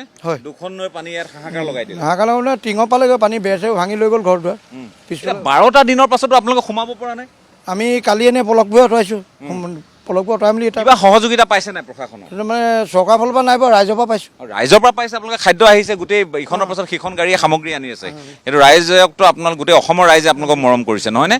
কিন্তু আপোনালোকৰ এই ঘৰ দুৱাৰ এইবিলাক চাফা চিকুণ কৰিবলৈ, আৰু লগতে মই যদি আপোনালোকক কওঁ যে আপোনালোকৰ ইয়াত যে জৰীপ এটা আৰম্ভ হ'ব লাগে যে কাৰ কিমান ক্ষয় ক্ষতি হৈছে। চৰকাৰে 15,000কৈ দিম কৈছে এটা পৰ্যায়ত, কিন্তু তাৰ পাছতো জৰীপৰ ওপৰতে ভিত্তি কৰি বাকী টকা পইচাসমূহ দিব বুলি কৈছে পৰৱৰ্তী সময়ত। গতিকে জৰীপ কৰিবলৈ বা এনেধৰণে কোনোবা আহিছে নেকি? অহা নাই, মাতিছে, নিজে যাবলগীয়া হৈছে। ইয়ালৈ অহা নাই। পঞ্চায়তৰ মানুহ আহিছিলে অকল এদিন, হয়, কিবা কিবি দি থৈ গ'ল, সিমানেই। পঞ্চায়তৰ মানুহ আহিছিলে, ঠিক আছে। মই অকণমান তললৈ যাওঁ। এতিয়া মই আপোনালোকক দেখুৱাব খুজিছোঁ, চাওক এতিয়া ক'ত থাকিব এইখিনি মানুহ। তলৰ ঘৰখন চাওকচোন আপোনালোকে। এতিয়া শিৱসাগৰ জিলাৰ এটা এলেকাত এনেকুৱা হৈছে বুলি আপোনালোকে নাভাবিব। মই নাই ভবা বুলি জানো বাৰু, তৎসত্বেও মই কৈছোঁ যে শিৱসাগৰ জিলাত এটা এলেকাত এইবোৰ হোৱা নাই। এইটো গড়মূৰ এলেকা। মই আপোনালোকক কওঁ, এইটো গড়মূৰ ৰাজগড়টো সেইফালে গৈছে, লাকুৱালৈ যায়। আপোনালোকক মই কওঁ, পোনে যদি যায় আপোনালোকে সোণাৰীলৈ যাব পাৰিব, আৰু সেইফালে পুনৰ আপোনাৰ যিটো ৰাজগড়ৰ এটা অংশ, সেই অংশৰে গৈ আপোনালোকে চন্তক বিহুবৰ নাগিনী মৰালৈও যাব পাৰিব। এতিয়া চাওক, এই ঘৰটো আপোনালোকে অনুমান কৰক যে এখন নৈৰ নহয়, 2খন নৈৰ পানীৰে গোটেই ঘৰটো বুৰাই পেলালে। ঘৰৰ ওপৰেৰে পানী গৈছিল, এই ঘৰটোৰ ওপৰেৰে পানী। এতিয়া এই ঘৰত মানুহ প্ৰৱেশ কৰিব পৰা অৱস্থাটো এতিয়াও বোধ কৰোঁ হোৱা গৈ নাই। ঘৰৰ আলমিৰাৰ পৰা আৰম্ভ কৰি গোটেই চোফাৰ পৰা আৰম্ভ কৰি সকলো নষ্ট হৈছে। আৰু তাৰ পাছত তেওঁলোক থাকিব ক'ত? তেওঁলোক থাকিছেহি ইয়াত। ইয়াতো পানী হৈছিলে? অ' ৰাস্তাত থাকিলে? অঁ, প্ৰথম কেইদিন ৰাস্তাত। মানে আপোনালোকে বস্তু অকণমান হ'লেও ঘৰৰ পৰা বচাব পাৰিলে নে? যেনেকৈ ফ্ৰিজটো নাই নাই নোৱাৰে। নাই, পিছত উলিয়াইছোঁ। অঁ, এইবোৰ বেয়াই হৈছে মানে মোটামুটি। কি হৈছে ক'ব নোৱাৰো, চোৱা নাই। চাবলৈ মানে এতিয়ানো ক'ত সময় আছে? ক'ত সময় হ'ব? এতিয়া এই এফালে এই তিৰপালৰ তলত মই আপোনালোকক কওঁ, মই পাই আহিছোঁ আজি মানুহ চন্তক বিহুবৰৰ ফালে, যে তেওঁলোকে কৈছে যে তিৰপাল কালি বৰষুণ দিছে, এই বৰষুণ দিলে এই তিৰপালখনৰ তলত তিৰপালখন কোনে দিছে আপোনালোকক? এখন আমাৰ বেলেগৰ ওচৰৰ পৰা খুজি আনিছোঁ, গাড়ী টিপাল হয়। বেলেগ একো দিয়া নাই। কালি ৰাইজৰ ফালৰ পৰা এই মানে গাড়ীৰ পৰা সৰু টিপাল এখন পাইছোঁ। মানে ৰাতি ইয়াতে থাকে আপোনালোক? ৰাতি হ'লে ইয়াত শুওঁ। দলঙৰ ওপৰত? ইয়াতে শুওঁ। অঁ, ইয়াত শুৱে নে দলঙৰ ওপৰত শুৱে? নহয়, ইয়াতে শুওঁ। মানে কি দলঙৰ ওপৰতো কোনোবা থাকে নেকি? থাকে, তাত দুটা দুখিন থাকে। কোন কোন থাকে দলঙত? অকণমান যাওঁচোন, অকণমান যাওঁ। মই আপোনালোকক জনাওঁ যে ইয়াত মানুহ থাকে। এইখন দলং, এইখন এটা সময়ত এই দলংখনৰ যেতিয়া শিলখাকুখন ভাগিছিল তেতিয়া এখন দলং নিৰ্মাণ কৰা হৈছিল, বেলি এখন ব্ৰিজ আপোনালোকে দেখিছে। আৰু এতিয়া বাৰু এখন পকী দলং হ'ল, সেইখন আছে। এই লেপ তুচক সকলো এইখনৰ ওপৰে পানী বৈছিল। মানে কিমান ওপৰেৰে বৈছিল? অঁ, সেইখন হৈছিলে। শিলখাকুৰ অৱস্থা নাই, সেইটোতো আগৰে পৰা আৰু অৱস্থা নাই। এই গাড়ীতে তেওঁলোকে সামগ্ৰীসমূহ ৰাখিছে। আৰু তাৰপাছত ইয়াত তেওঁলোকক মই আমাৰ দৰ্শকক দেখুৱাব খুজিছোঁ, চাওক যে এই ধৰণে এই পানী, এতিয়া পৰিষ্কাৰ পানী, খোৱা পানী পাইছে, বাকী কাপোৰ কানি ধোৱা, গা ধোৱা, কাপোৰ ধোৱা, হা? ব্যৱস্থাই নাই। মানুহ বেমাৰ আজাৰ হৈছে নেকি? আহিছে? ইনফেকশ্যন হৈছে, গোটেই ভৰিয়ে চৰিয়ে ইনফেকশ্যন হৈছে। এই স্বাস্থ্য কেম্প, স্বাস্থ্য শিবিৰ নাই, একো নাই পোৱা, একো নাই। ডাক্তৰ অহা নাই অহা। আপোনালোকৰ সমষ্টি কি পৰে এতিয়া? এইটো আমাৰ ডিমৌ সমষ্টি পৰে। এইটো ডিমৌ সমষ্টি? ডিমৌ সমষ্টি পৰে, হয়। এতিয়া আমি পানীৰ কাৰণে অসুবিধা হৈছে, ৰাতি ইয়াত থাকিবলগীয়া হয়। টিপালৰ তলত বৰষুণ দিয়ে, বহুত অসুবিধা হয়। ঘৰততো সোমাবই পৰা নাই। ঘৰত আপোনাৰ 1 আঁঠুমান এতিয়ালৈকে বোকা, যেনে তেনে বোকাবোৰ উলিয়াইছোঁ আৰু পলহবিলাক। 12টা দিনৰ পাছতো এই বিপৰ্যয়। মই সেইটোৱে কৈছোঁ যে 12টা দিনৰ পাছতো এই বিপৰ্যয় এওঁলোকক ৰাতি হ'লে তৰি লয়। মই গম পাইছোঁ, সেইকাৰণে চপাই থৈছে। আটাইতকৈ দুখ লগা দৃশ্যটো মই আপোনালোকক দেখুৱাব খুজিছোঁ। 4-5টা পৰিয়াল ইয়াত ৰাতি থাকে, এখন দলঙৰ ওপৰত থাকে। এখন আওপুৰণি দলং, এইখন আচলতে এবাণ্ডন ব্ৰিজ, মানে এখন এৰি দিয়া হৈছে। এইখনৰ ওপৰত কোনো বাহন ইত্যাদি চলাচলৰ ব্যৱস্থাটো আজিৰ তাৰিখত তেনেধৰণে নাই। কিতাপ পত্ৰৰ অৱস্থাটো চাওকচোন, মোৰ ইমান বেয়া লাগিছে। ল'ৰা ছোৱালীৰ কিতাপ পত্ৰৰ অৱস্থাটো চাওক। এই ধৰণে কিতাপ শুকুৱাইছে। হা, তোমাৰ কিতাপ? অঁ, এতিয়া তুমি ক'ত আছা? ক'ত এতিয়া? আমি ৰাস্তাতে আছোঁ এতিয়া। কিতাপ পত্ৰবোৰ নাই, বেটেৰীৰ ওপৰতে শুওঁ। ৰাতি বৰষুণ দিলে উঠি থাকিব লাগে। কি নাম তোমাৰ? মোৰ নাম শাহিন আফৰিন হুছেইন। কোনখন স্কুলত পঢ়া? মই শিমলুগুৰি হাইস্কুলত পঢ়োঁ। শিমলুগুৰি হাইস্কুলত পঢ়া? কোন ক্লাছ? 6ত। এতিয়া এই কিতাপ পত্ৰবোৰ শেষ। এতিয়া তুমি পাবা, তোমালোকে নতুন কিতাপ পত্ৰ পাবা দেই। এইটো ইতিমধ্যে আমি গম পাইছোঁ, দিব বুলি কৈছে। তৎসত্ত্বেও তুমি যে ইমান যত্ন কৰি লৈ এইখিনি শুকুৱাই আকৌ পঢ়িবলৈ চেষ্টা কৰিছা দেই। ভালে থাকা তোমালোক, হ'ব। মই এই কথাটোৱে কৈছোঁ যে এই কণমানিহঁত আজি তেওঁলোকে কেনেধৰণে ৰাত্ৰি যাপন কৰিবলৈ হৈছে, যাৰ লগত এইবোৰ ঘটিছে তেওঁলোকেহে অনুধাৱন কৰিব পাৰিব। ইয়াৰ মানুহখিনি মই আকৌ কৈছোঁ যে আমি এই এলেকাবোৰতে আমি ডাঙৰ হোৱা, গতিকে গম পাওঁ যে মৰ্মবেদনা। আৰু ইয়াত কাহানিও এনে হোৱা নাছিল, সেইটোহে বৰ ডাঙৰ কথা। যে মই আপোনালোকক পথবোৰ দেখুৱাওঁ, এইফালে একো নাই ন, ঘৰ চৰ ভাঙি উটুৱাই লৈ গ'ল। এইফালে চাওক, এই ঘৰবোৰ চাওক। এতিয়াও পানী, দৰিকাৰ পানী কমা নাই নহয়নে? হা, আজি আকৌ বাঢ়িছে। দৰিকাৰ পানী আকৌ 2 হাতমান বাঢ়িছে বুলি তেওঁলোকে কৈছে। মই এই কথাখিনিয়ে খবৰ ল'বলৈ আহিছিলোঁ। মানুহৰ মনৰ চিন্তা, দুশ্চিন্তা, দুৰ্ভাৱনা সকলো এই মুহূৰ্তত, আৰু তাৰ লগতে আছে বিপৰ্যয়। মই আহিব। কোনটো পুলটো ভাগি গৈছে? এইটো ৰজাদিনীয়া পুল। এইটো আমাৰ এই শিলখাকু ভাগি গ'ল। এই মানে আগতেতো কেতিয়াও নাই, হোৱা নাই। এইটো পানী, এইটো অংশ এতিয়া লুকাই গ'ল, কাৰণ পানী বহাৰ কাৰণে লুকাই গৈছে। আপুনি দেখুৱাওকচোন মোক। মই আপোনালোকক দেখুৱাইছোঁ, এইখন হ'ল ৰজাদিনীয়া শিলখাকু। এই শিলখাকুৰ এটা এচুৱা ভাঙি লৈ গ'ল। এই ৰজাদিনীয়া শিলখাকুৰ এচুৱা ভাঙি লৈ গ'ল। মই আপোনালোকক দেখুৱাইছোঁ। এয়া চাওক, এতিয়া এইখিনি বাৰু পানীৰ তলত আছে। এই ধৰণে ভাঙি লৈ গৈছে সেই শিলটো। মই আপোনালোকক এইফালৰ পৰা দিয়ক, অকণমান এইফালে দিয়ক। এতিয়া দেখিছোঁ বিপুল, তাৰমানে এই শিলখাকুখন এনেও এইখনৰ অৱশিষ্ট হৈ আছেগৈ, কিন্তু এয়া চাওক, এইখন ONGCৰ ডাঙৰ গধুৰ বাহন এটা সময়ত চলি এখন ভাঙি পেলালে। আৰু যাৰ বাবে এইখন বিকল্প দলং এখন তাত সজাৰ পৰিকল্পনা কৰা হৈছিল আৰু তেতিয়া এইখন সাজি দিয়া হৈছিল। এইখনো ভাঙিল, এতিয়া সেইখন তাত হোৱাৰ কাৰণে শিলখাকুখন একেবাৰে এতিয়া মাত্ৰ চিনটোহে আছেগৈ, চিনটো আছে বুলি ক'লেই হ'ব বা জকাটোহে আছেগৈ। গতিকে এই পৰিস্থিতি শিৱসাগৰ জিলাৰ প্ৰতিটো প্ৰান্তত, প্ৰতিটো চুকত, প্ৰতিটো কোণত এই মুহূৰ্তত বন্যাত্মৰ আৰ্তনাদ। মই আপোনালোকক কৈছোঁ, সামগ্ৰী পাইছে, খাবলৈ ববলৈ নাই পোৱা বুলি মই এই মুহূৰ্তত নকওঁ। এই কথাখিনি ক'লে আমাক পাপে চুব, একেবাৰে যদি মই খোলাখুলিকৈ কওঁ। কিন্তু তেওঁলোকক এই মুহূৰ্তত লাগে শ্ৰমদান, তেওঁলোকক লাগে সহায়। মই আশা কৰিছোঁ যিসকলে তেওঁলোকক সহযোগিতা আগবঢ়াবলৈ আহিছে তেওঁলোকে যদি পাৰে কিঞ্চিত তেওঁলোকক খাদ্য সামগ্ৰী দিছে, পানী দিছে, প্ৰয়োজনীয় আপোনালোকে সকলো বস্তু দিছে, কিন্তু লগতে মই কওঁ যে অকণমান শ্ৰম বিচাৰিছে, অকণমান সহায় বিচাৰিছে। কিবা ক'ব খুজিছে? আমি উদ্দীপনা যুৱ সংঘে নিষ্কালৈ গোৱা আমি এই অঞ্চলত অলপ শ্ৰমদান কৰি আছোঁ, মানে ৰাজহুৱা যিবোৰ অনুষ্ঠান সেই অনুষ্ঠানবোৰত আমি শ্ৰমদান কৰি আছোঁ। ইয়াতে এতিয়াতো স্কুলবিলাক আপোনাৰ পৰিষ্কাৰ কৰিবৰ কাৰণেতো আপোনালোকক দিবই। আমি উদ্দীপনা যুৱ সংঘই কৰি আছোঁ ৰাজহুৱাভাৱে। আমি এই যিটো জ্যেষ্ঠ নাগৰিক মঞ্চ যিটো আছে আমি সেইটো চাফ চিকুণ কৰি দিছোঁ, যিহেতু দেওবাৰে তাত হেল্থ কেম্প এটা হ'ব বুলি কৈছে। তাৰপৰা আৰু ইয়াতে মানুহে, মই এইটো চব সকলো বুজি পাইছোঁ, আপোনালোকৰখিনি মই সন্মান জনাইছোঁ, কিন্তু কথাটো হৈছে মই যিটো দেখি আহিছোঁ অকল আপোনালোকৰ দ্বাৰা অকলে সম্ভৱ নহ'ব। তেনেধৰণে বহুত আহিব লাগিব। মানুহৰ ঘৰৰ পৰা বোকা বাহিৰ হোৱা নাই, মানুহৰ ঘৰৰ পৰা পলস বাহিৰ হোৱা নাই, এতিয়াও একাঠু বা কঁকাল পৰ্যন্ত পলস এতিয়াও বহুত আছে। এতিয়া আমি এই ভিতৰতে এঘৰ মানুহ আছে যি ঘৰত 3জনকৈ মানুহ ডেথ হৈছে। আমি সেই মানুহ ঘৰ এতিয়া আশ্ৰয় নাই, এনেকুৱা অৱস্থা হৈছে। ৰাইজে এতিয়া তেখেতলোকক সেই নাট্যমন্দিৰটো মানে দিম বুলি কৈছে, আৰু কিন্তু সেই নাট্যমন্দিৰটো চাফ চিকুণৰ কাম আমি কৰি আছোঁ বৰ্তমান। তেখেতলোকক আমি মানে নাট্যমন্দিৰটো থাকিবলৈ পোৱা অৱস্থাটো নাই, তাৰমানে কিনাৰত আমি টিপাল দিব লাগিব। আমি এতিয়া যুৱ সংঘৰ ফালৰ পৰা আমি ব্যৱস্থা কৰিছোঁ। আমি ভাবিছোঁ যে কথাবোৰ লগে লগে একে সময়তে কিন্তু আমাৰ এই বেলটো বজাই থাকিব লাগিব। চৰকাৰ ঘৰত বেলটো বজাই থাকিব দেই, সেই কামটো কৰি থাকিব লাগিব। হয়, কৰিব লাগিছিল, কিন্তু আমি বহুত প্ৰশাসনৰ এক্টিভিটিজে ভালকৈ দেখা নাই, সেইটো বৰ দুখ লগা কথা হৈছে। যে কি নহওক, মই আন এটা প্ৰান্তলৈ যাওঁ। ধন্যবাদ জনাইছোঁ।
এই মুহূৰ্তত মই মাহমৰা সমষ্টিৰ অন্তৰ্গত এটা এলেকাত আছোঁ। গাঁওখনৰ নাম চুমনি পহুচুঙি গাঁও। মই অকণমান আপোনালোকক এটা দৃশ্য দেখুৱাব খোজোঁ। এই ঘৰটো আপোনালোকে চাওক, ঘৰটোৰ ঠিক মুধচৰ তলত এই চিনটো যিটো দেখিছে, বিপুলে যদি সম্ভৱ হয় দেখুৱাব, যে এই চিন পৰ্যন্ত পানী সোমাইছিল। পানী আছিল ক'ৰ? দৰিকা আৰু দিখৌৰ। ইয়াৰ পূৰ্বে এই এলেকাটোত দিখৌৰ পানী নোসোমায়, নহয়নে? দিখৌৰ পানী কোনো কাৰণতেই নোসোমায় ইয়াত। দিখৌখন এইফালে নায়েই। দিখৌখনত পানী সোমাবলৈ হ'লে সিফালে আপোনাৰ শিমলুগুৰি নগৰত সোমাব লাগিব, নগৰখনত সোমাই এইফালে আহিব লাগিব, বা বেলেগ ধৰণে অন্য আপোনাৰ পথ নাথাকে। দিখৌৰ পানী সোমোৱাৰ কোনো অৱকাশ নথকা এটা এলেকাত দিখৌৰ পানী সোমাইছে। আপোনালোকে ভাবক, দিখৌখন ইয়াৰ পৰা বহুত দূৰত। মই ওচৰ দূৰৰ কথা কোৱাই নাই, অৱকাশ নাথাকে। কিন্তু দৰিকাখন এইফালে বৈ গৈছে। দৰিকাৰ পানী, যি দৰিকা আমি শেহতীয়াকৈ দেখি আহিছোঁ, সেই দৰিকাৰ পানী সোমাব পাৰে, এটা পৰ্যায়লৈ সোমাব পাৰে। কিন্তু এই ধৰণে দিখৌ আৰু দৰিকা দুয়োখনৰ পানী একলগ হৈ এই এলেকাটো একেবাৰে ধাহিমুহি নিয়াটো কি ধৰণৰ এটা এই শেহতীয়া সময়ছোৱাৰ এক দুৰ্যোগ, সেয়া আপোনালোকে নিশ্চয় অনুভৱ কৰিব পাৰিছে। ঘৰলৈ সোমাওঁ বুলি সোমাব পৰা নাই। ঘৰৰ সন্মুখত চাওক আপোনালোকে কেনেকুৱা অৱস্থা এটা হৈ আছে। গোটেই বোকাময়, এই সোফাৰ পৰা আৰম্ভ কৰি সকলো যি ধৰণে বিহুবোৰত হৈছে, যি ধৰণে শিৱসাগৰত হৈছে, যি দৃশ্য আমি বেতবাৰীত দেখিছোঁ বা যি দৃশ্য আমি চাৰিঙত দেখিছোঁ, যি দৃশ্য আমগুৰিত দেখিছোঁ, যি দৃশ্য আমি চন্তক নেপালী খুটি এই এলেকাবোৰত দেখিছোঁ, একো ব্যতিক্ৰম নহয়। নৈয়ে কাকো এৰা নাই, নৈয়ে কাকো এৰা নাই। আৰু এই বিপৰ্যয় এইবাৰ দিখৌ আৰু দৰিকাই বিশেষকৈ এই চুমনি পহুচুঙি অঞ্চলটোতো নমাইছে। আপোনালোকে পাইছেনে সাহায্য ইত্যাদি কিবা? পাইছে। খোৱা বস্তুবোৰ আহি আছে ন? আহিছে, মানুহে দিছেহি আৰু দিছে। গাঁৱৰ ভিতৰত সোমাইছে? গাঁৱৰ ভিতৰত সোমাইছে, একদম পদূলি বাটত দি থৈ গৈছে। কিন্তু আপোনালোকে ঘৰটোত থাকিব পৰা নাই? থাকিব পৰা নাই। লেপ তুলিটো একোৱেই নাই? নাই, একোৱেই নাই। এতিয়া চৰকাৰে যি এপদ বস্তু দিছে তাকে পিন্ধি পিনে তাৰমানে ৰাস্তাত খেয়া হৈ আছে। কাপোৰ কানি দিছে নেকি? অঁ, কাপোৰ কানি দিছে। দিছে। অঁ, কিন্তু এতিয়া আপোনালোকে ৰাতিটো আছে ক'ত আপোনালোক? আজি ৰোৱা নেখাটো সেই বান্দাৰ ল'ৰাটো জ্বৰ কাৰণে মানে মই বান্দাতে আমি মাকে বাপেকে মানে বহি ৰাতিপুৱাই দিছোঁ। এতিয়া ল'ৰাটো কিমান ডাঙৰ? কি ডাক্তৰক দেখুৱাব কোনো ব্যৱস্থা নাই নেকি? চিকিৎসক নাহে নেকি? দৰৱ দিছিলে, ডক্তৰ আহি পিনে যিবোৰ পিল দিছে সেইবোৰ খাই পিনে কিন্তু ভাল পোৱা নাই। ৰাতি সিদিনা পানী আহিলে, ইমান পানী যেতিয়া হ'ল আপোনালোক গ'ল ক'লৈ? গড়টোত উঠি আছে। অঁ, ৰাজগড়ত উঠি দিলে? অঁ, আচ্ছা, ঠিক আছে। এইফালেতো ৰাজগড়টো আছে আপোনালোকৰ পিছফালেদি যাব লাগিব, সেইটো কিন্তু সেই তালৈ যাবলৈ জানো ৰাস্তা আছিলে? এইফালে যায়। অঁ, এইফালে মেইন ৰাস্তাইদি গ'ল। মেইন ৰাস্তাইদি যাব লাগে। একঁকাল পানীৰ মাজেৰে গৈছে সকলো, মানে যি ভুগিছে সিহে বুজি পাইছে। আপোনাৰ এনে মই সুধিব নাপায় যদি তৎসতে আপোনাৰ কিমান হ'ব বয়স এতিয়া মোটামুটি? মোৰ 60 মানে হ'ল আৰু। 60 মানে হ'ল। এই 60 বছৰত এনেকুৱা পানী পাইছে? ক'ত পাইছে? নাই পোৱা আমি। এইখন গাঁৱত আপোনালোকে বান পাইছিলে নাই? ইয়াৰ আগত বানপানী সোমাইছিলে? সৰু সৰু এনেই মানে দৰিকাৰ পানী সোমায়? এনেই সোমায় আৰু তেনেকুৱা পানীহে পাইছোঁ। আচ্ছা, জৰীপ কৰিবলৈ কোনোবা আহিছেনে যে কাৰ কিমান লোকচান হ'ল, কি হ'ল? সেইটো নাই অহা। নাই অহা? নাই অহা। ঠিক আছে, জৰীপ কৰিবলৈ এতিয়া কোনো অহা নাই। আপোনালোকে মোটামুটি খোৱা বোৱা সামগ্ৰীবোৰ পাইছে নহয়? খোৱা বোৱাবোৰ পাইছে, কিন্তু থাকিবলৈহে ঠাই নাই। ঠাই নাই। আৰু মোৰ এতিয়া এজনী গাই আৰু চেউ এজনী গ'ল, নেপালো আৰু ছাগলী 2টা গ'ল। তাৰ পৰা আকৌ যেতিয়া আহিব জৰীপ কৰিবলৈ আপোনালোকে কিন্তু লেখটো ভালকৈ দিব দেই। তাৰ পৰা আকৌ পইচা 5,000 টকা এটা হেৰিয়াত থৈ দিছিলোঁ, সেইবোৰো গ'ল। আৰু সেইবোৰ গোহালি ছোৱালী চব ভাগি এটা, এইটো ঘৰ নহয় আৰু সিফালতো। গোটেই ঘৰটোৰ সকলোৰে ঘৰ পানীত। মই অকণমান আগলৈ যাওঁ। চালে পানী কাটিছে, গতিকে ইয়াত মানুহে কাহানিও নেদেখা বান দেখিছে, ভয়াৱহ পৰিস্থিতি। এতিয়া তেওঁলোকে, মই কৈছোঁ, বহু পূৰ্বে আহিছিলোঁ এইখন গাঁৱলৈ, বহু পূৰ্বে আহিছিলোঁ। আৰু এতিয়া আপোনালোকক দেখুৱাইছোঁ মই যে ইয়াত এতিয়া এই ধৰণৰ এটা পৰিৱেশ, এই পৰিৱেশটো আপোনালোকে চাওক যে এতিয়া এইবোৰৰ ওপৰেৰে পানী গৈছিল, বান গ'ল, কিন্তু বিপৰ্যয় লগ এৰা নাই। আটাইতকৈ ভয় লগা কথাটো সেইটো, সেই ঘৰবোৰ ভাগি ছিগি শেষ। মানে একোখন সংসাৰ, একোখন ঘৰ টচ নচ কৰি পেলালে এইবাৰ এই বলিয়া বানে। গোহালিৰ পৰা আৰম্ভ কৰি সকলো ইয়াত সকলো ভাঙি ছিঙি শেষ। ঘৰটোৰ অৱস্থা নাই। এইসকল লোক যিহেতু কোনোমতে তেওঁলোকে দুবেলা দুমুঠি খাই থকা একাংশ লোক, অৱশ্যে এটা কথা ঠিক যে নিজৰ ঘৰৰ ভঁৰাল আছে, অৰ্থাৎ তেওঁলোকৰ পথাৰ আছে, আৰু সেই খেতি বাতিৰ তেওঁলোকে ভঁৰালৰ ধান তিতিলে নেকি? ইমানখিনি গজালি ওলাইছে চব। ভঁৰালৰ ধান গজালি ওলালে? ভঁৰালো ডুব গ'ল? চব গ'ল। সেইটো ভঁৰাল নহয় জানো? আছে সিমান পালেগৈ গৈ। এইফালে ভিতৰলৈ পানী সোমাইছিলে নাই? সেইফালে গোটেইখন গ'ল। অঁ, এইফালে ৰজাবাৰী পৰ্যন্ত গৈছে ন পানী? ঠিক আছে, আমি মুঠতে এটাই আহ্বান জনাওঁ মই, যিহেতু আমি প্ৰত্যেকটো প্ৰান্ত আমি ভ্ৰমণ কৰিছোঁ, কিন্তু বহু ঠাইলৈ যাবলৈ বাকী। এই কথা অকপতে কওঁ। বিহুবোৰত সময় লাগিছে, আমাক চন্তকত সময় লাগিছে, আমাক গড়মূৰত সময় লাগিছে বা ইয়াত সময় লাগিছে। গতিকে আমি নাগালেণ্ডৰ পৰা পোনে পোনে আহিছোঁ, য'ত বানৰ উৎস সেই নাগালেণ্ডৰ পৰা আহিছোঁ। আহি মানুহবোৰৰ বিপৰ্যয় বুজ লৈছোঁহি, আৰু এই বিপৰ্যয় বুজ লৈ এটা কথাই অনুভৱ কৰিছোঁ, এওঁলোকক কিন্তু এই মুহূৰ্তত আটাইতকৈ জৰুৰী হৈছে শ্ৰম। আটাইতকৈ জৰুৰী হৈছে শ্ৰম। যেনেকৈ পাৰে চৰকাৰে বা পঞ্চায়তৰ যোগেদিয়ে হওক বা নগৰ সমিতিৰ যোগেদিয়ে হওক, এওঁলোকৰ ঘৰ দুৱাৰবোৰ পৰিষ্কাৰ কৰি দিয়া, ঘৰৰ পৰিৱেশটো মানুহ থাকিব পৰা কৰি দিয়া, এইখিনিত যাতে সহযোগিতা সকলোৱে আগবঢ়ায়। মানুহ আহিছে, মানুহ গৈছে, বহু ঠাইৰ পৰা মানুহ আহিছে, শদিয়াৰ পৰা ধুবুৰীলৈ বীৰ দি বাট নোপোৱা অৱস্থাৰে মানুহ বিহুবৰ চন্তক এই গোটেই বান পীড়িত এলেকাসমূহলৈ আহি মানুহক সহায় কৰিছে। তৎসত্ত্বেও এওঁলোকে যে নিজৰ ঘৰখনত সোমাব পৰা নাই। আজি 12টা দিন হ'ল, 12টা দিনে নিজৰ ঘৰত প্ৰৱেশ কৰিব পৰা নাই। নিজৰ যিখন নিতৌ য'ত তেওঁলোকে অকণমান জিৰাই খটাই সেই যিখন বিচনা সেইখনত শুব পৰা নাই, সেই বিচনাখনত শুব পৰা অৱস্থা নাই, নিজৰ ঘৰৰ পিৰালিত বহিব পৰা নাই, বাৰান্দাত বহিব পৰা নাই, এই অৱস্থা যে তেওঁলোকৰ হৈছে, ইয়াৰ পৰা তেওঁলোকক উদ্ধাৰ কৰিব কোনে? গতিকে ঘোষণা হৈ আছে, কিন্তু মই ভাবোঁ প্ৰশাসনে আৰু অধিক ত্বৰান্বিত গতিৰে কিছুমান কাম কৰাটো উচিত, এয়া সময়ৰ আহ্বান। অন্যথা এওঁলোকক পুনৰ এক নতুন বিপৰ্যয়ৰ পৰা উদ্ধাৰ কৰিবৰ কাৰণে আন কেতবোৰ পদক্ষেপ ল'বলগীয়া হ'ব পাৰে। সেই বিপৰ্যয় কি? সেয়া হ'ল বেমাৰ আজাৰ। এওঁলোকৰ খোৱা পানী আহি আছে বটলে বটলে, কিন্তু গা ধুবলৈ যে পানী নাই, গাত খৰ খজুৱতি হৈছে। আৰু যি ধৰণে জীৱ জন্তুবোৰ অ'ত ত'ত মৰি গেলি পচি যিবোৰ দুৰ্গন্ধ ওলাইছে, পুতিগন্ধময় পৰিৱেশ, সেই পৰিৱেশেও এওঁলোকৰ আন আন ৰোগৰ ইয়াত প্ৰাদুৰ্ভাৱ হয়তো বৃদ্ধি কৰিব পাৰে। গতিকে এইবোৰৰ পৰা পৰিত্ৰাণ পাবলৈ হ'লে এই এলেকাসমূহলৈ অতি শীঘ্ৰে বিশাল আমি টীম ভিন্ন চুকে কোণে আমি প্ৰেৰণ কৰিবৰ কাৰণে চৰকাৰৰ ওচৰত আমিও দাবী উত্থাপন কৰিছোঁ, যাতে স্বাস্থ্যকৰ্মী আৰু স্বাস্থ্য বিভাগৰ শক্তিশালী দল ভিন্ন প্ৰান্তলৈ যাওক, এওঁলোকক বেমাৰৰ প্ৰাদুৰ্ভাৱৰ পৰা এই মুহূৰ্তত অন্ততঃ ৰক্ষা কৰক। অন্যথা আন এক বিপৰ্যয়ৰ কিন্তু মুখামুখি হ'বলৈ আমি সকলো সাজু থাকিব লাগিব।